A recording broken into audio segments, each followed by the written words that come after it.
নিৰ্মালী সামাজিক আৰু সাংস্কৃতিক অনুষ্ঠানলৈ দৰিদ্ৰ লোকৰ মাজত বিতৰণ কৰিবলৈ বস্তু প্ৰদান কৰিছে নিৰ্মালীৰ সভাপতি পৰমানন্দ দত্তই। আপোনাৰ লগতে ঘৰখনৰ ওচৰৰ কাৰোবাৰ ওচৰত পিন্ধিব পৰা কাপোৰ সৰু ডাঙৰ যিকোনো হ'ব পাৰে আছে যদি নিৰ্মালী সামাজিক আৰু সাংস্কৃতিক অনুষ্ঠানলৈ প্ৰেৰণ কৰিবলৈ অনুৰোধ জনাইছে। উল্লেখযোগ্য যে 25 ডিচেম্বৰ বৰদিনৰ দিনা বিতৰণ কৰিবলৈ সিদ্ধান্ত লোৱা হৈছে। উক্ত বস্ত্ৰসমূহ গুণ নহয় ধৰ্ম হ'ব অন্ন বস্ত্ৰ বাসস্থান।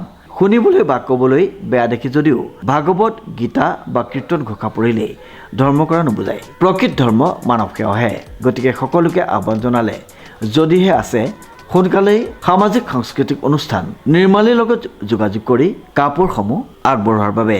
উদ্যোক্তাসকলে জানিবলৈ দিয়া মতে এইবছৰ শীতৰ গৰম বস্ত্ৰ বিতৰণ কৰা হ'ব মুঠ 50 জন ব্যক্তিক। ইতিমধ্যে যোগাযোগ অব্যাহত ৰখা হৈছে। লগতে উল্লেখ কৰা হৈছে যে শীতৰ সন্ধিয়া বুলি এটি দিনৰ কথা চিন্তা চৰ্চা কৰা হৈছে ডিচেম্বৰ শেষৰ ফালে বা জানুৱাৰী মাহত। নিজৰ পচন্দ অনুসৰি গীত কবিতা ৰসাল আড্ডা ইত্যাদি আগবঢ়াব পাৰিব উক্ত বিশেষ দিনটোত। তিতাবৰৰ পৰা বিনয় কলিতাৰ ৰিপৰ্ট নিউজ নাও।